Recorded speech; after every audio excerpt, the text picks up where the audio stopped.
we request all participants to start moving towards the verification step.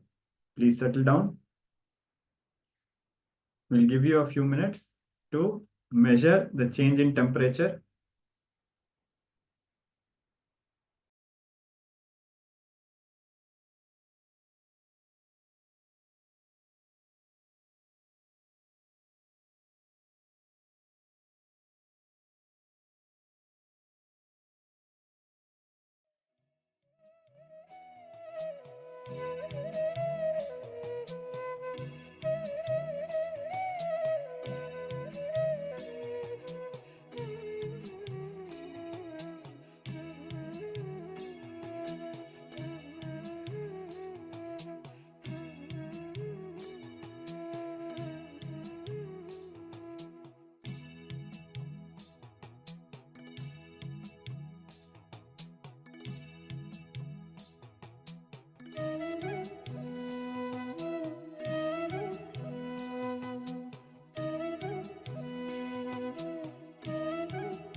Alexandra has shared the result of this round of power manifestation.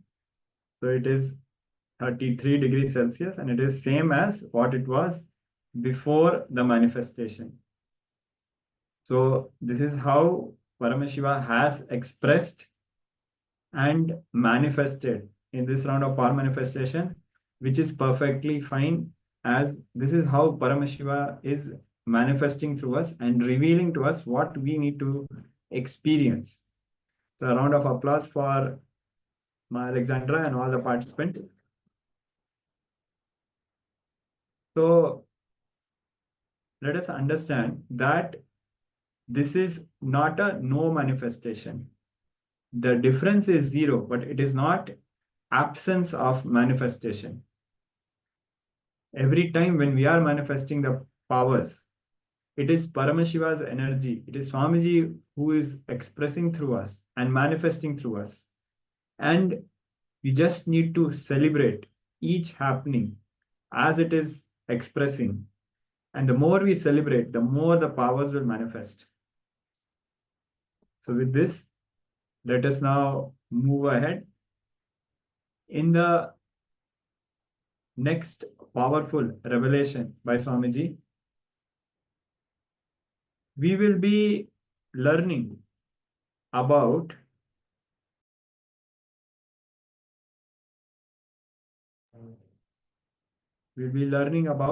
power of right perception.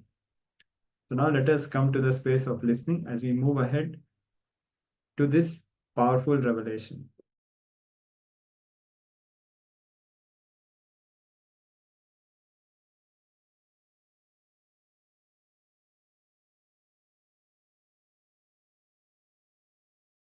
Here, Patanjali is expressing beautifully.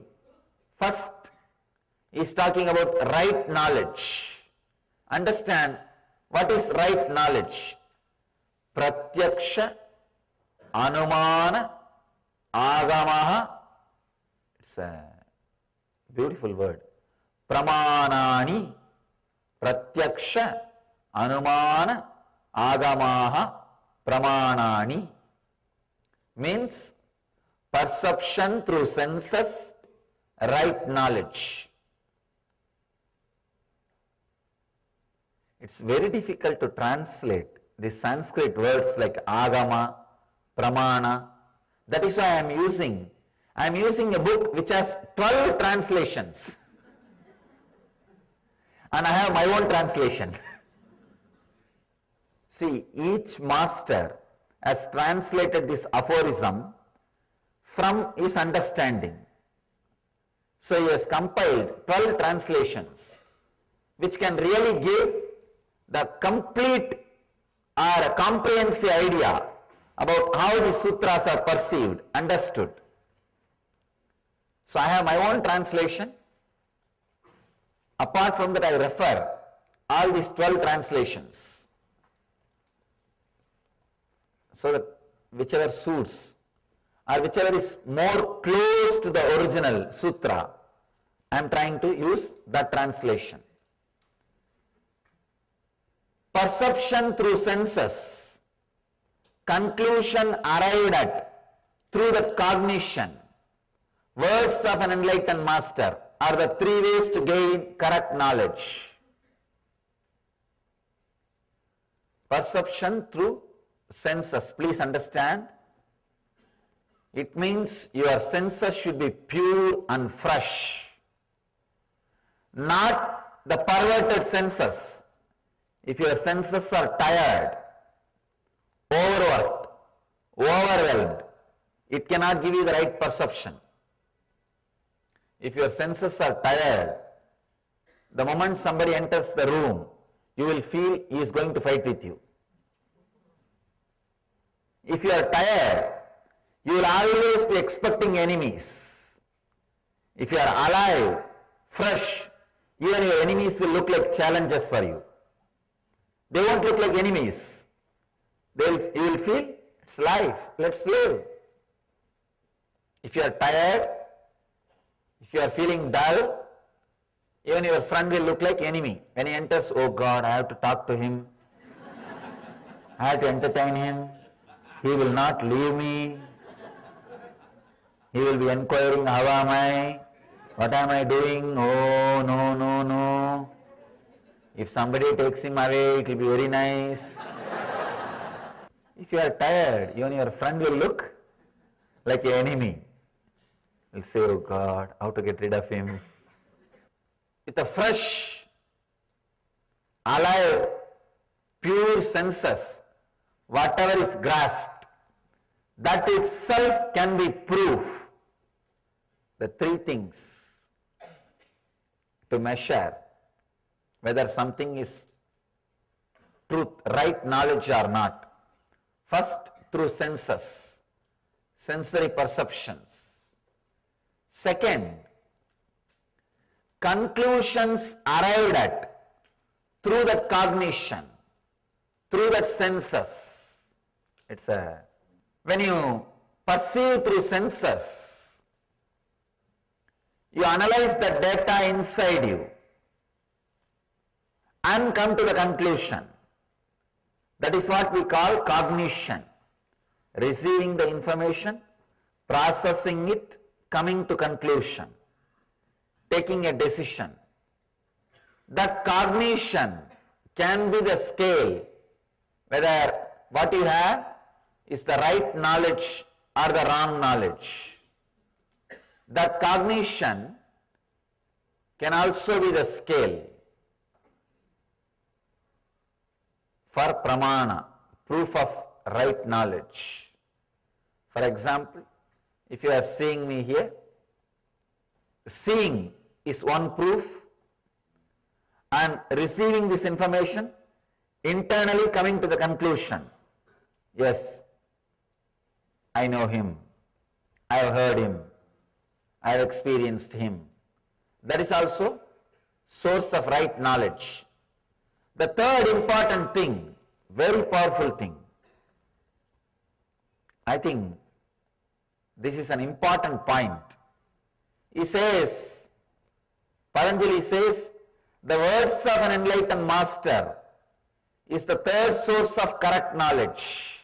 Means, all the words of an enlightened master, whether you perceive it with your senses or not, whether you cognize it through your mind or not, it's the right knowledge. The next technical term in this verse, internal organ of perception. I just started defining few words. Emotion, the energy which gets converted as excitement and makes the motion happen in you is emotion.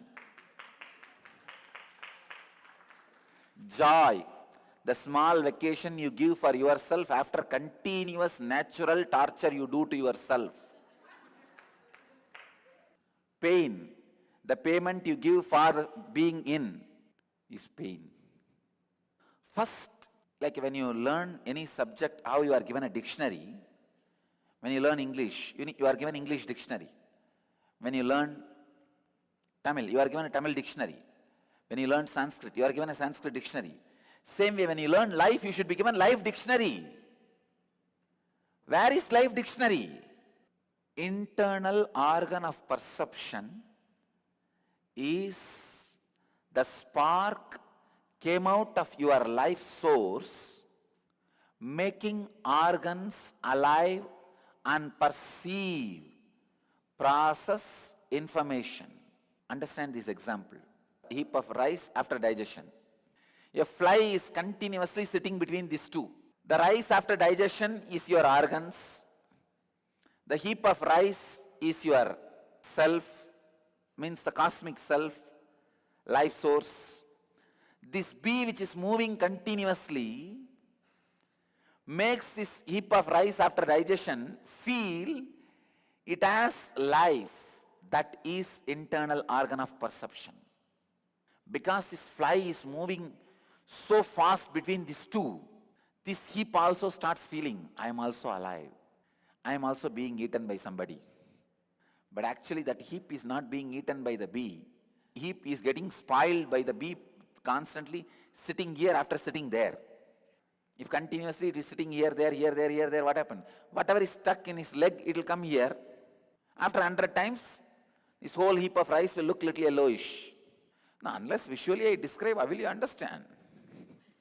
That bee is internal organ of perception. What we call chakshu, when it sits on the eyes. We call it shrotra, when it sits on the ears. We call it grana, when it sits on the nose. We call it sparsha, when the bee sits on the touch. Chakshu, shrotra, jihva. We call it jihva, when it sits on the mouth. That is internal organ of perception. And the intelligence, this is a key term. Intelligence is constantly remembering the internal organ of perception does not have individual existence even though it claims to be having, is intelligence. Knowing that the feeling of your doership is not a solid experience, it is as your doership is not a solid experience, it is a simple When you know this, you will always carry the light mood in the life. The energy circuit.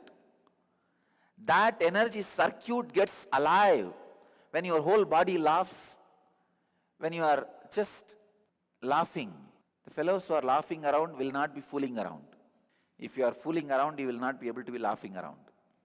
Intelligence is the non-trust on the internal organ of perception, not trusting the internal organ of perception as the ultimate minister, advisor, counselor, not trusting the advice, counseling given to you by the internal organ of perception as ultimate is intelligence.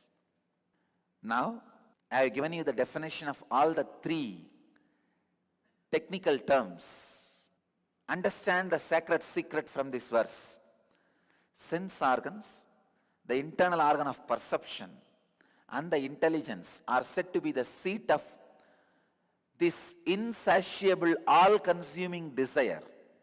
Even though intelligence does not take the internal organ of perception as the ultimate authority, still it has a little bit of hangover with the internal organ of perception.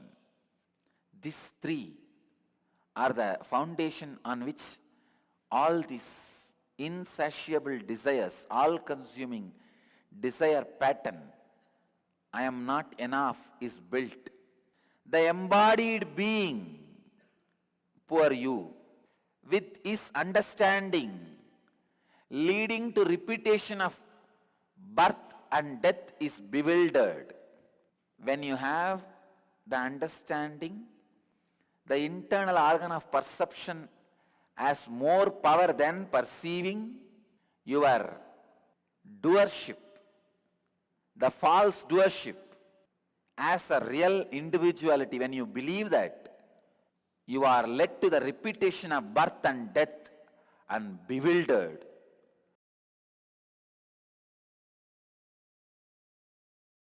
Perceptions of 9 holes should not be the decision-making factor in your life. They can be entertainment factor, nothing wrong. So sweet, entertainment factor. I know one fool married to one girl just because she can prepare certain sweet. No, really. You could have married to a maid. Or you could have just got one maid to do that sweet for you. No, people make decisions you don't know. People make major decisions by these 9-hole patterns. Don't do. All 9-hole pattern-based decisions can be entertainment. Make entertainment decision, no problem. They are entertaining, great. But if you make major decisions based on entertainment data, then life is going to be entrainment. If a sweet is nice, then try to eat as much as you want, or see to it every day you get the sweet. Don't make the decision of marrying that person just because that person can make the sweet. Same way, in your life, if you look in all your major decisions, what kind of job you want to settle, whom you want to marry, what kind of house you want to live, how you want to accumulate wealth, how you want to spend your money, how you want to live, what is your life's major decision, what is your driving force. Look into everything. Unfortunately, it's like a patterns of the sense objects, 9 holes, they have the strength to make entertainment decisions of your life. For example, if you are feeling tired, bored, not enthusiastic, then have some music which will bring you back to enthusiasm.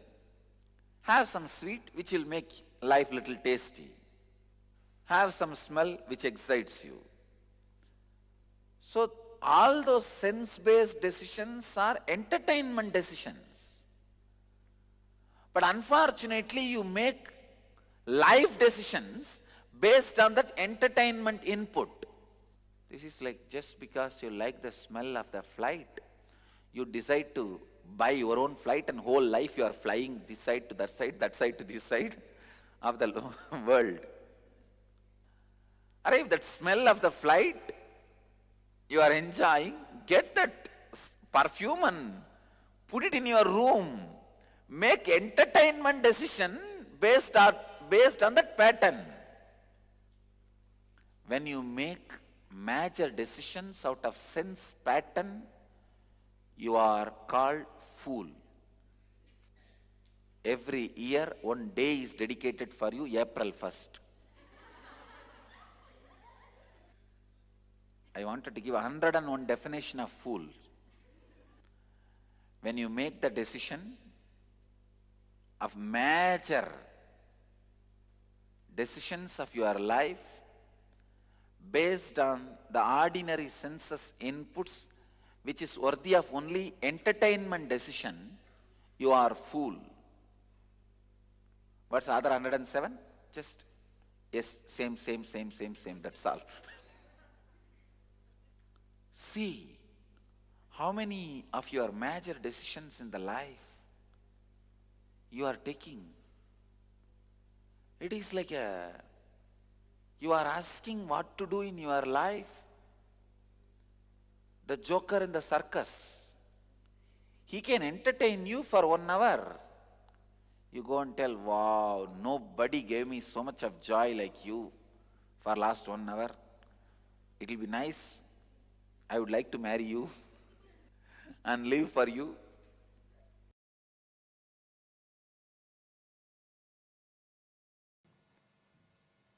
People tend to tell me, I don't have time. See, this time, the idea, I don't have time, is the worst myth people can create for themselves. Everyone has 24 hours. People tell me, no, I don't have time for meditation, I don't have time for inner awakening, I don't have time for spirituality, I don't have time for all these things. Please understand, you tell me you don't consider meditation is that important that you need to allot your time. That I accept. But don't tell me you don't have time. Everyone has same 24 hours. It is what we think as priority. Or maybe you are thinking the meditation may not give you that much of return for your, what you want to cause as your reality. What do you want to cause in your life? You may not be convinced that meditation, spirituality or inner awakening is going to cause that as reality. Please understand. I really want you to understand the amount of clarity you will have by inner awakening in your words, thinking, feeling. Your life will just multiply at least 10 times. So, never ever say, I don't have time for meditation, inner awakening. If you don't have time, see, if you have time for meditation, meditate 21 minutes. If you don't have time for meditation, meditate 42 minutes. That's all you need. Please understand. It is like saying, oh, I can't eat medicine because I am sick. Because you are sick, you have to take medicine. Because you feel you don't have time, you have to meditate. Because the idea I don't have time is one of the mythical pattern. It's one of the myth, false pattern, self-destructing pattern you carry. If you say you don't have time for inner awakening, I guarantee for any new thing in your life, you will say the same reason, I don't have time, and you will avoid all the new possibility in your life. I have seen people who avoid all new possibilities in their life in the name of, I don't have time, with that pattern. Then after some time, they have their whole life in front of them and they don't know what to do. Having the life in front of you and don't know what to do is what I call killing the time. When you try to kill the time, please understand, time will kill you. When you try to kill the time, what happens to you is laziness. When time tries to kill you, what happens to you is depression. This don't have the time is one of the self-destructive pattern, self-shrinking pattern you need to break. Then people say, oh, this meditation, inner awakening, all this doesn't work for me. I am too old to change. My life is already built on certain ideas. I don't think I can change. Please understand, 1,000 years of darkness does not mean the room can never be lit. The room might have been 1,000 years dark, but one candle is enough to make the room lit. Because so many years you had certain patterns does not mean you can't change. You have not even started working on it. How can you expect? How can you come to the conclusion? It doesn't work. People tell me, oh, all this inner awakening, all this works for others, but not for me. This is what I call a deep self-doubt. You can't believe something great can happen to you. A deep self-denial. Any great possibility, the moment it comes near you, the chances, the moment it comes near you, because you cannot believe it is really possible for you, you act, react the same way as if it is not going to happen to you. It is not for you. So naturally, you will miss it, and then your faith, nothing great can happen to you, is strengthened. It is like a self-fulfilling negative prophecy. Then people say, I am not qualified, I am not a meditator, I am not spiritual enough, I am not pure enough. All my life I was a druggie, drunkard, womanizer. How can I change? Please understand, this is exactly saying, oh, I was sick, how am I qualified to take medicine? If you are sick, only then you need to take medicine. If you feel you are not qualified, you are not spiritual enough, only then you need inner awakening. You need spiritual awakening. And the peak is their self-doubt, self-hatred, self-denial. They try to project it on me also. They ask, why is Swamiji doing all these programs and helping people? What must be the purpose? Please understand, with all my integrity and authenticity, I am very clear. When I enrich more and more people, cause enlightenment to more and more people, I feel I am enriched. I am enjoying it. Bliss, when you share, it grows. Suffering, when you share, it reduces. Sometimes people are afraid of too many changes. They feel, no. If I take up spirituality as a solution for my problems, inner awakening as a solution for my problems, too many changes may happen in the life. Please understand, I tell you again and again, inner awakening is not changing your actions, it is changing your perceptions. It is not changing, adding or deleting some actions. It is changing your decisions about you, changing your perceptions about you, changing how you feel about you, how you feel about others. All these doubts, what I call self-doubt, self-hatred, self-denial. If you think, how can I transform? Self-doubt. If you think, I am not qualified for transformation, self-hatred. If you think, transformation cannot happen to me, self-denial. SDHD, I call it, self-doubt, hatred, denial. Get out of your SDHD. That's the first step for inner awakening. First step for inner awakening is get out of your SDHD.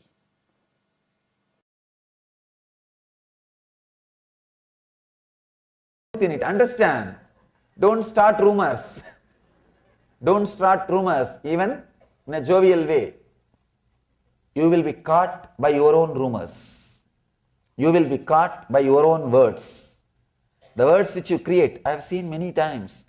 People casually create simple words in the relationships. They very casually create simple words. He is bad. He is torturing me. Very simple words for no reason. For very simple incidents. But those words gets imbibed, engraved, and you start thinking that's the truth. Please understand, words can just stop your thinking. Words can just stop your perception. Words can just stop your conscious flow. For example, if you are in a particular situation, if you are open, fresh, alive, without the past conditioning words, you can handle that situation directly. You can live that situation directly. You can experiment with that situation directly. You can experience it directly. You don't do. You have some idea. You have some idea. You think, no, I know. I know. This is what is going to happen. I know. You see, I was telling you the other day, this guy is like this only. Your mind comes to a confirmation and immediately you jump and start taking actions. Look into yourself. All your suffering, I can say capital letter A-L-L, all your suffering is just with this one problem, carrying, interpreting based on the past conditioning leads to misconception or wrong understanding. Wrong understanding means wrong decisions, suffering. You can see in your life. You don't wait till the situation comes in front of you. You take your own decisions, your own ideas. Mind becomes chaos. Mind becomes chaos, completely confused. With the past engrams, you go on and on and on interpreting, create problems. Actually, many times you can see, by the time you create a whole problem in your imagination and be ready with all the weapons to attack the other person, he comes, when he starts talking to you, suddenly you realize, oh God, there is no problem at all. He did not even think about it as a problem. Here you are waiting with a high BP, with all the weapons. If he utters that word, I will utter this word. If he talks that word, I will talk this word. If he says that word, I will say this word. If he brings up that argument, I will bring this argument. You are ready with all the arguments, weapons. That guy makes the whole thing simple. Suddenly you feel empty. But now you feel, what is this? How can this be? I prepared so much. All this preparation has become waste. You start the fight. Because you don't want to feel that you wasted so much time preparing for the fight. You can see this many times in your life. With your spouse, you can see.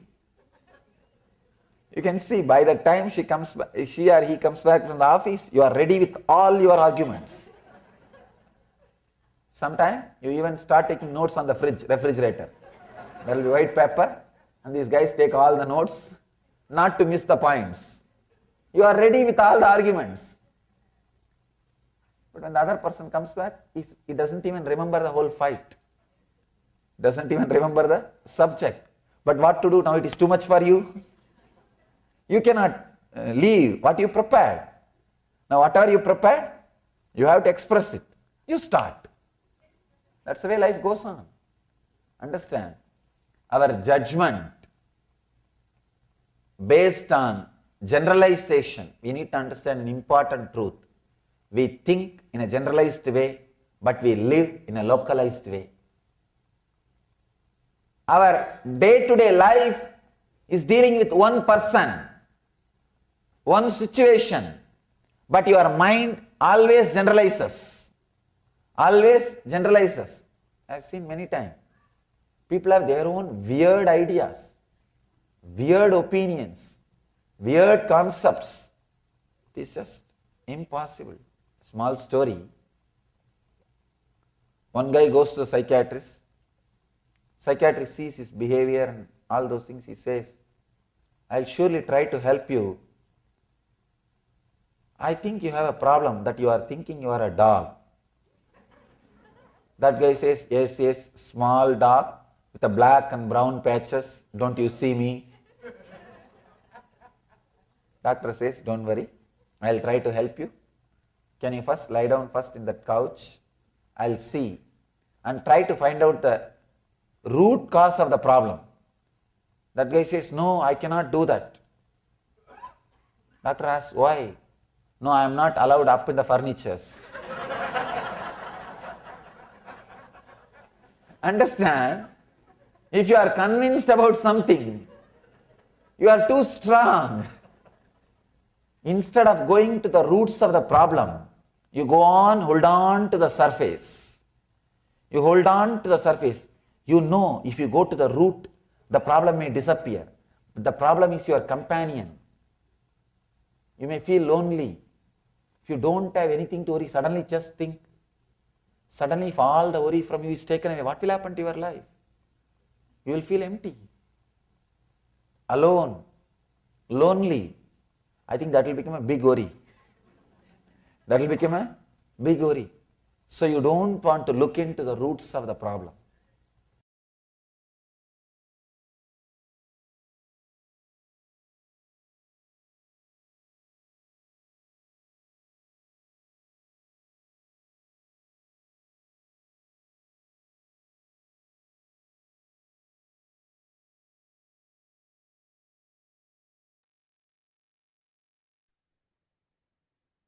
So now we'll be moving ahead. Now we have been going through this powerful revelation about the power of right perception and time. Now let us look at all dimensions of our life where we are responding from this pattern of not having time, where we feel we do not have time. Yes, in the meantime, Ma Alexandra is sharing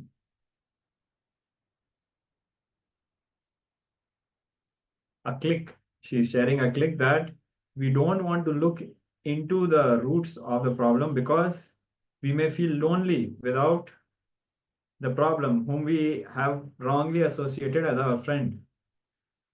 Yes, thank you, Ma, for sharing.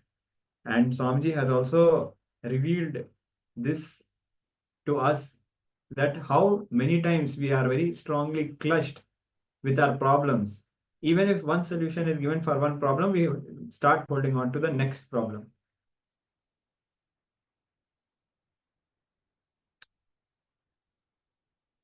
Yes, thank you, Ma Alexandra, for clarifying. So this powerful cognition, as Ma Alexandra has summarized from the video we just went through. Now we'll be going ahead with an internalization process to look deeper into the truths that Swamiji has shared. So the perception through the senses and conclusions arrived through the cognition, words of an enlightened master. These are three ways to get correct knowledge.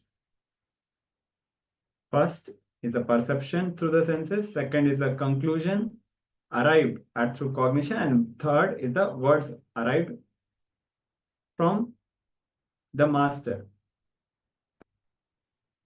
Now, look into all major decisions you have taken or you are about to take. What kind of job you want? What do you want to do with your life? What kind of house do you want to live in? How you want to accumulate wealth? Who do you want to marry? How you want to spend your money? How do you want to live? What is your life's major decision? What is your driving force? Look into everything and let us pen it down elaborately. And let us continue to look at all dimensions of our life where we feel that we do not have enough time, where we are responding with this pattern of not having enough time. Pen down all such situations and look at all situations in your life where you are stuck in laziness, killing time, in a space of non-action. Pen down and identify what leads you to this state and what decision you took that led you there. So this is an exercise with many parts to it. So we'll be projecting it step by step.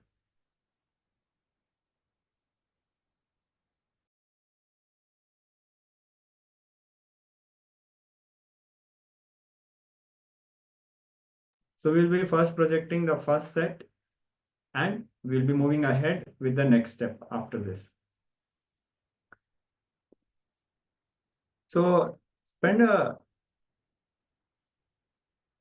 little bit time to look into all your major decisions.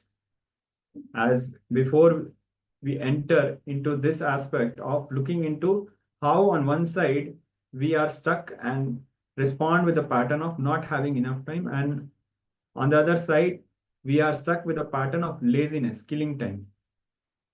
Before we move on, let us look into all the major decisions that we have taken or are about to take in our life.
So now we'll be moving ahead with the second step. Look at all dimensions of your life where you are responding from the pattern of not having time, feeling I don't have time. Pen down all situations you identify. Simultaneously, look at all situations in your life where you are stuck in laziness, killing time, in a space of non-action. Pen down and identify what led you to the state, what decisions you took that led you there.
Now let us settle down, and we request all the participants to share your powerful realizations, clicks that you got from this previous exercise.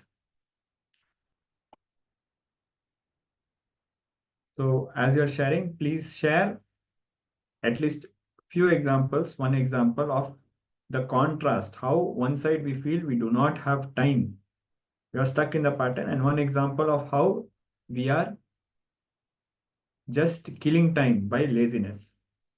We'll give all the participants a few minutes, and also we'll be soon moving ahead with the next round of power manifestation. So while we are describing about the next power, we request all the participants to share your powerful understandings.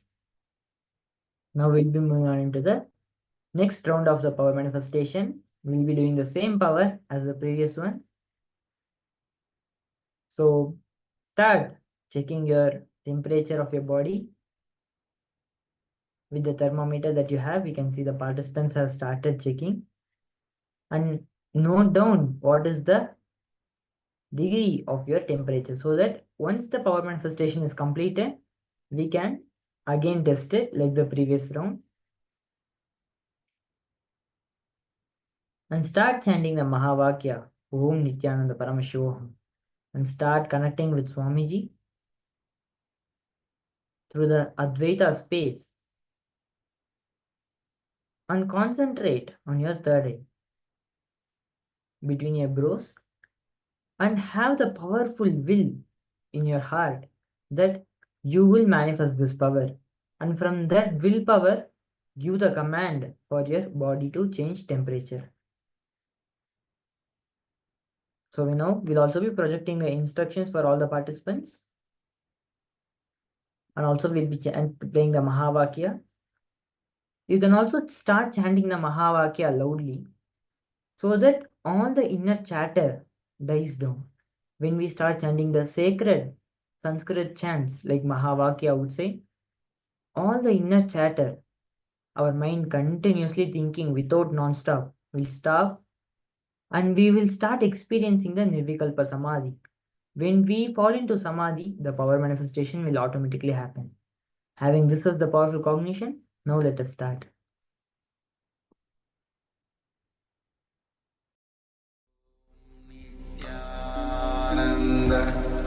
Paramashivoham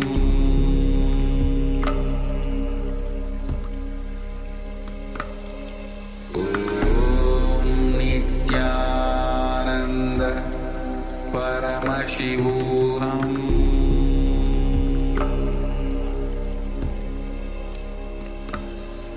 Om Nityananda Paramashivoham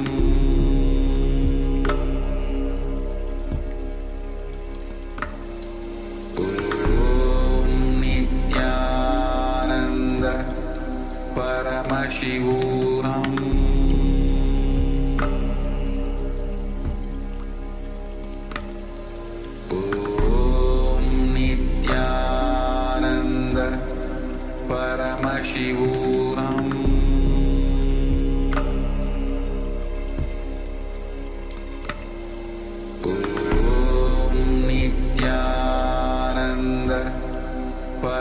Paramashivoham Om Nityananda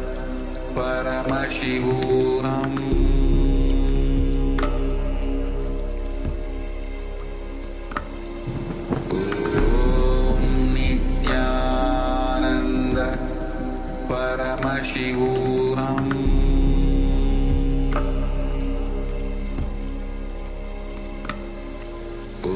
Om Nityananda Paramashivoham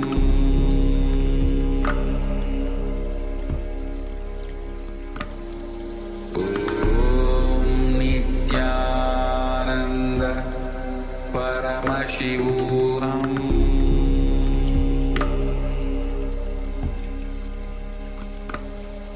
Om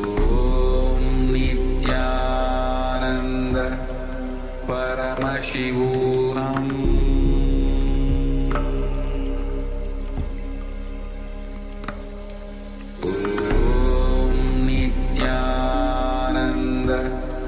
Paramashivoham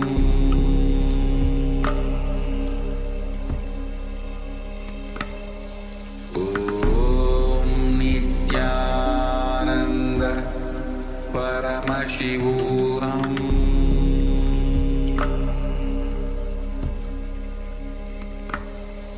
Om Nityananda Paramashivoham Paramashivoham Om Nityananda Paramashivoham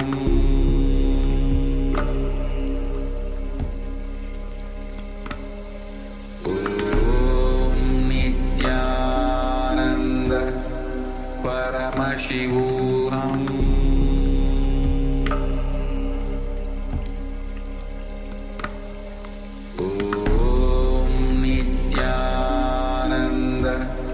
Paramashivoham Om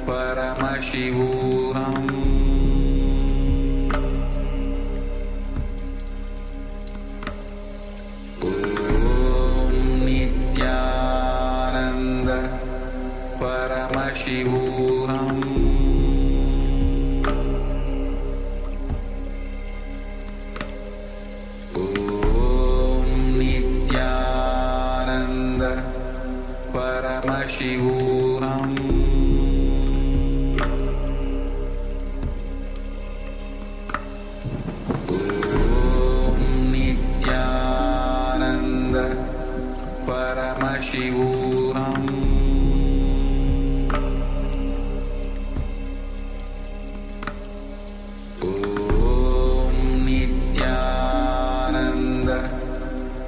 Paramashivoham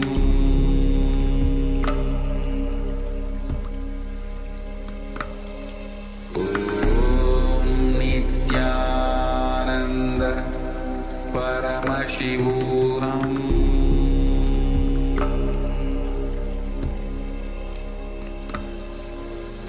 Om Nityananda Paramashivoham Paramashivoham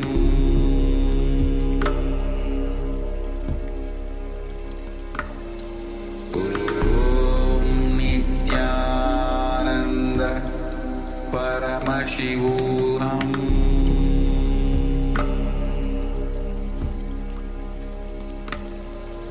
Om Nityananda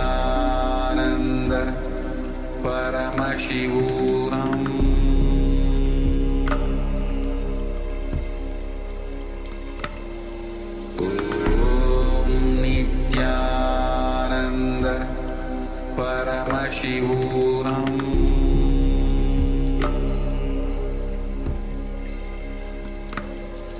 Om Nityananda Paramashivoham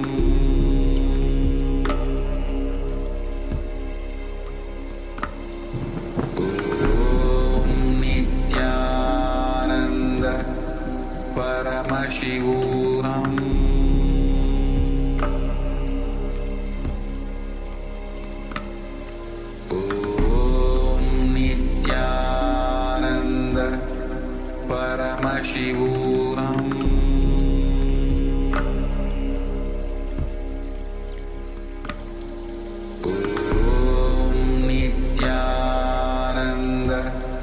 Paramashivoham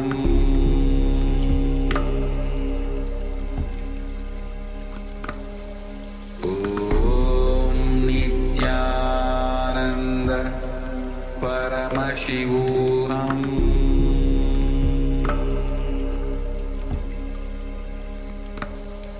Om Nityananda Paramashivoham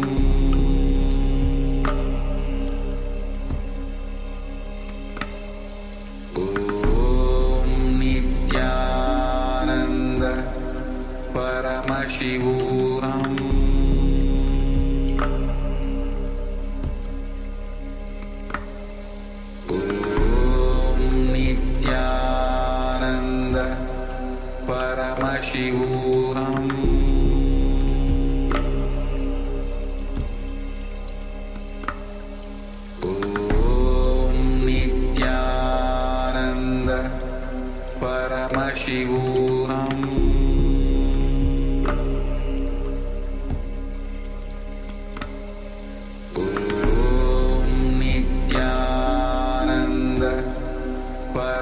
Paramashivoham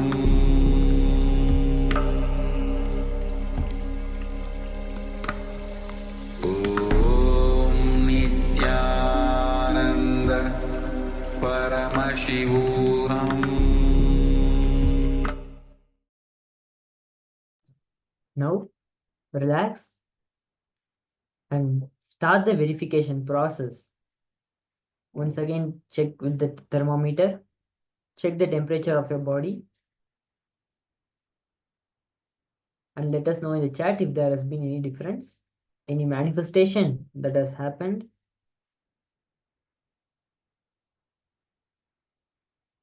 Yes, we can see the participants are beginning the verification process.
Yes, Ma Alexandria. You're saying the result is the same even after the power manifestation. Don't worry, Ma. Slowly, as you move step by step, the power manifestation will start happening. Have deeper trust in Paramashiva and Swamiji and start celebrating. Even if this is not coming, start celebrating, telling that this is what Paramashiva has manifested this time. It's okay, celebrate that also. Only when you start celebrating and having gratitude for what is showered, more and more Paramashiva will start showering and more Paramashiva will start manifesting in you. And also, we need to understand that all these powers have various healing effects. So if the body temperature is not changing, then maybe this is how Paramashiva is blessing us with a optimal, healthy temperature, body temperature. So, but if you try the same power manifestation when you're feeling shiverish or because of fever, or you're feeling extremely tired because of heat, try this same power manifestation at that time also, and we will see that Paramashiva will shower us with the boons and the blessings, and how Swamiji will be expressing and manifesting this power through us. So just that the temperature is not changing does not mean that the power is not manifesting. It means Paramashiva is expressing through us in this way for the reasons which is unique to us. So with this, we'll be moving ahead with the next segment.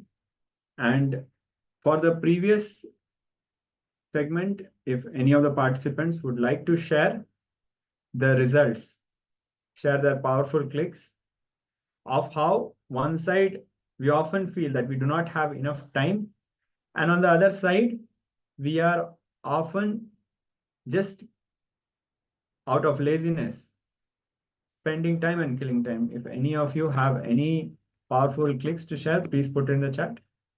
And now in the meantime, we'll be moving ahead with the next powerful revelation from Swamiji.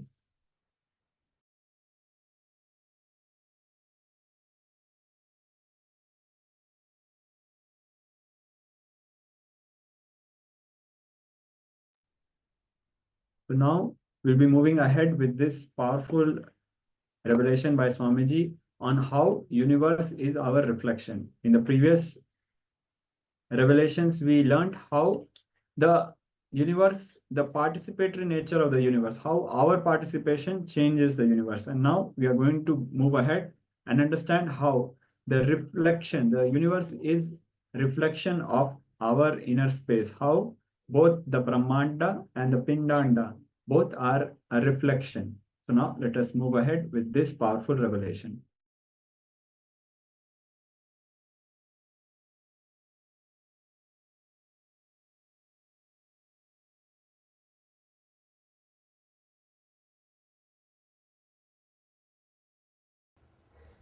Understand, that is the source from which constantly you are fed the idea that you are not complete, you are not full, you are not as you are supposed to be, and you are not total.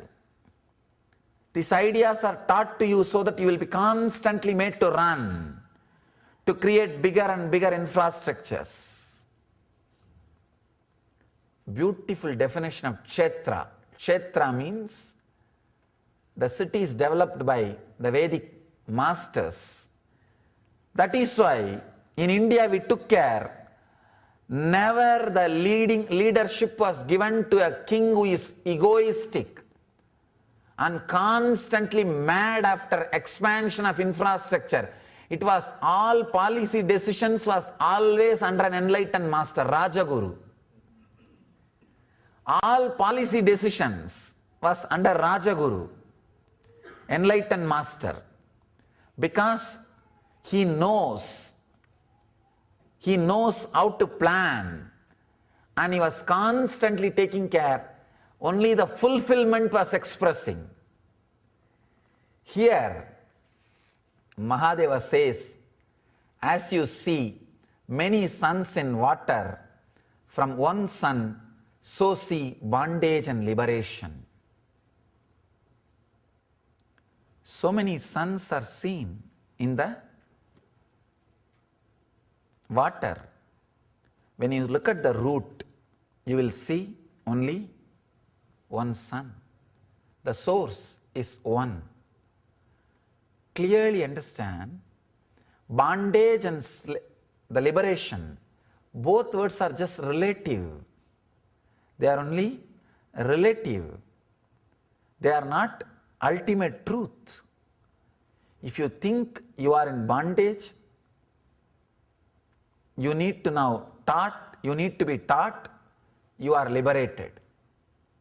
There is a beautiful example you need to understand.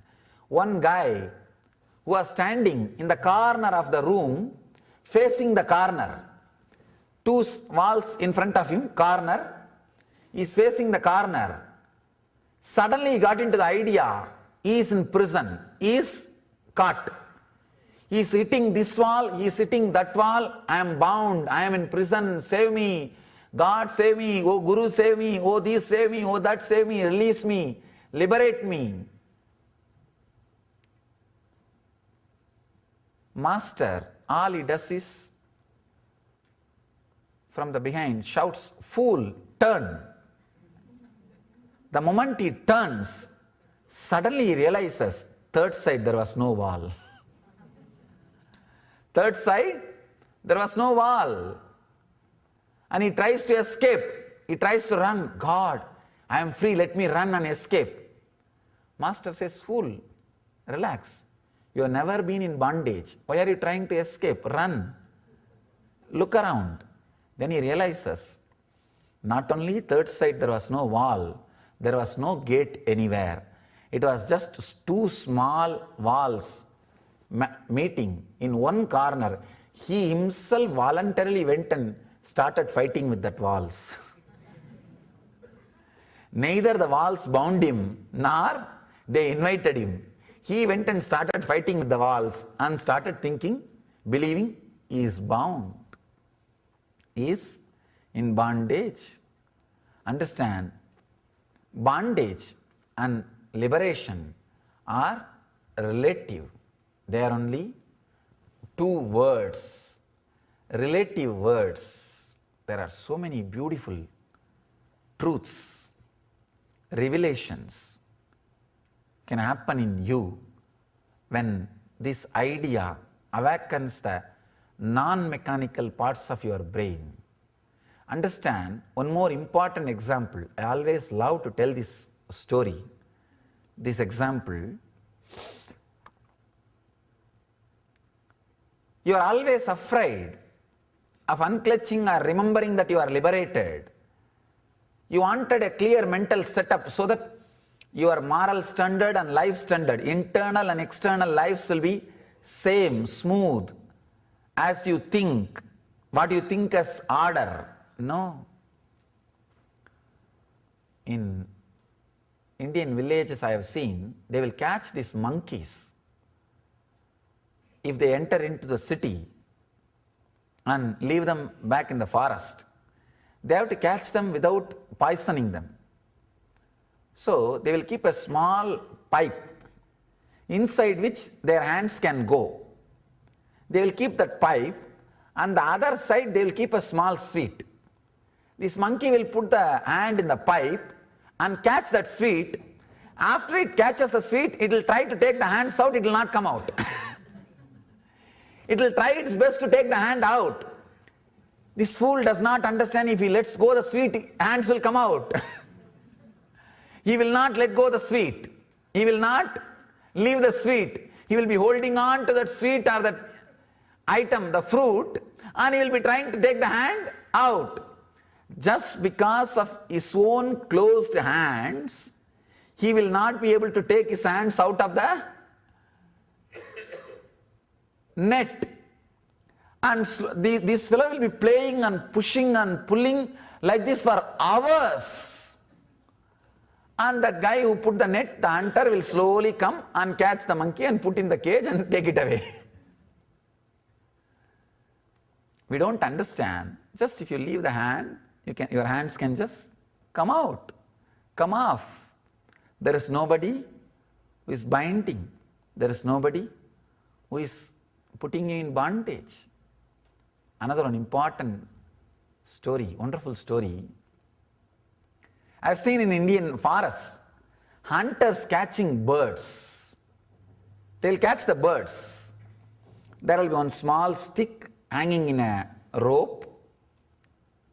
The stick will be very balanced, just like this, equal, this side and that side, the same weight and length the stick will be. Like, there will be rope like this tied, and the stick will be hanging. When birds come, they'll try to sit one side. The moment they sit one side, suddenly the stick will become topsy-turvy, upside down, because of one side weight. It will become just upside down. It will just become topsy-turvy. Understand, the moment the stick has become upside down, the bird which is holding will completely get imbalanced and shaken. Now this guy starts thinking, if I leave, I'll fall and break my head and die.